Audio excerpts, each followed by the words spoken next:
Hi mga ateng! So for today's video, ayan, may driving lesson tayo today papuntang Rotorua. So ito nga pala, inaaral ko dito yung mga road signs and road code.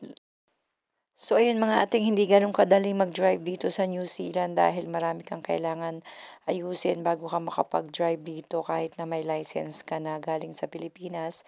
Magagamit mo lang yon for 1 year pero kailangan mo na siyang i-convert through New Zealand license.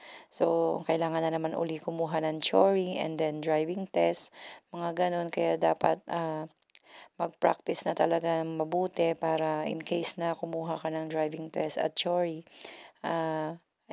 pumasa ka na agad kasi mahal ang bayad dito pagka nagpaulit-ulit ka, sayang yung pera. So yan mga ate, hanggang dito na lang muna ang ating vlog.